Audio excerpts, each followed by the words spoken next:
The fusion reactor hummed with barely contained energy as Adnan wiped grease from his calloused hands.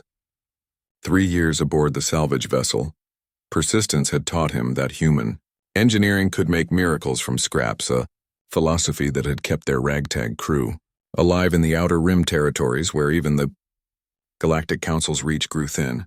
Another perfect repair job, he muttered, watching the power readings stabilize. The Zathari refugees who hired them couldn't afford proper parts, but Adnan had cobbled together a solution using salvaged components and what his grandfather called Pakistani ingenuity. The ship's comm crackled to life. "Adnan, we've got incoming." Captain Rodriguez's voice carried urgency. "Single fighter, badly damaged. Looks human." Adnan frowned. Humans were rare this far from Earth's colonies. He made his way to the docking bay where emergency lights bathed everything in crimson. The fighter that limped into their bay was unlike anything he'd seen. Sleek lines that spoke of advanced technology, but scarred by plasma burns and micrometeorite impacts. The cockpit hissed open, revealing a figure in battered armor. As the pilot removed her helmet, long dark hair spilled out, framing a face that was undeniably beautiful despite the exhaustion etched in her features. She moved with the fluid grace of a trained warrior, but something in her bearing suggested nobility. "I am Nihal," she said, her accent unfamiliar but her English flawless. "I require immediate assistance." "Just Nihal?" Adnan asked, offering his hand to help her down. She accepted it with a nod of thanks. "For now, yes." Her gaze swept the modest salvage ship with what seemed like professional assessment. "You are the engineer?" Adnan shake. "And yeah, I keep this bucket of bolts running." He gestured to her fighter. "That's some serious damage." "What happened?" Nihal's jaw tightened. "Pirates. They've been raiding settlements in this sector. I was investigating." Something in her tone suggested there was more to the story, but Adnan had learned not to pry into passengers' business. "Well, let's see what we can do." Over the next 3 days, Adnan worked alongside Nihal to repair her fighter. She knew her way around technology better than most warriors he'd met, asking intelligent questions about his modifications and offering insights that spoke of formal engineering training. "You're not just a fighter pilot," he observed on the second day, watching her recalibrate a plasma coupling with expert precision. "I've had extensive education," she replied carefully. "My people value versatility." "Your people?" "Humans like us." But again, something in her tone suggested complexity. They worked well together, Nehal proving as capable with a fusion torch as she was graceful in combat armor. Adnan found himself impressed by her quick grasp of his unconventional repair techniques. "You really can make anything work," she said, admiring his jury-rigged power coupling. "The Academy taught theoretical engineering, but this is artistry." "The Academy?" Adnan looked up from his work. "I misspoke," Nehal said quickly. "I meant the local training facility on my colony world." On the third night, everything changed. Adnan was running final diagnostics when the ship's proximity alarm screamed. Through the viewport he saw them, dozens of warships dropping out of hyperspace, their hulls bearing insignia he didn't recognize but somehow seemed familiar. "Nehal," he called. "We've got company."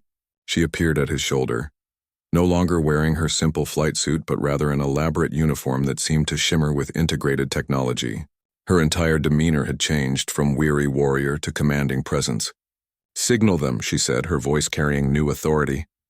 "Tell them the Empress has returned." Adnan's tools clattered to the deck. "Empress." Nihal, or whoever she really was, turned to face him with a mixture of apology and regal bearing. "I am Nehal Vasquez Chen, Sovereign Empress of the Terran Colonial Alliance and Supreme Commander of the 4th Human Expansion Fleet." The pieces fell into place with stunning clarity. The advanced fighter, her knowledge of engineering and combat, the way she'd assessed his ship like someone used to commanding fleets, the careful way she'd avoided questions about her background. "The Terran Colonial Alliance?" Adnan's voice was barely a whisper. "But that's the largest human power block in the galaxy. They control over 300 systems." 347, actually, Nahal corrected with a slight smile.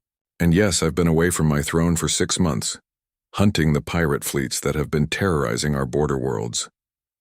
"Alone?" Sometimes the best intelligence comes from going where no one expects an empress to be. She gestured to his makeshift repairs. And sometimes you discover remarkable individuals whose ingenuity surpasses anything the Academy produces. The docking bay filled with the whine of shuttles arriving. Adnan watched through the viewports as honor guards in gleaming armor disembarked, followed by officers whose uniforms bore more rank insignia than he'd ever seen. "Adnan," Nehal said, drawing his attention back to her. "I have a proposition. Your Majesty, Just Nehal, please. At least when we're alone." Her smile was warm. "I've watched you work. You don't just repair things, you improve them. You see solutions where others see problems. The Empire needs minds like yours. I'm just a salvage ship engineer. You're a human who embodies everything our species represents in this galaxy."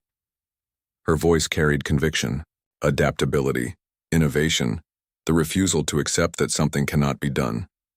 She paused. "I'm offering you the position of Chief Innovation Engineer for the Colonial Fleet. You'd have unlimited resources, the best facilities in human space, and the freedom to pursue any project you deem worthwhile." Adnan looked around the Persistence, his home for 3 years, with her patched hull and jury-rigged systems. Then he looked at Nehal, seeing past the royal bearing to the woman who had worked beside him, torch in hand, never complaining about the crude conditions.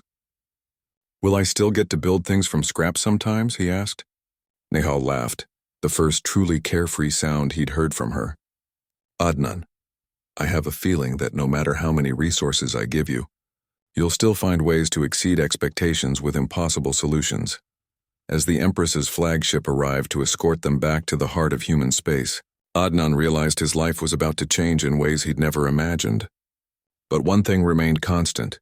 Humanity's greatest strength wasn't its technology or its fleets. It was its people and their unlimited capacity to surprise even themselves. The stars stretched endlessly before them, full of possibilities that even an empress and an engineer from the outer rim could barely imagine. But together, Adnan thought with growing excitement, they might just build something magnificent enough to span them all.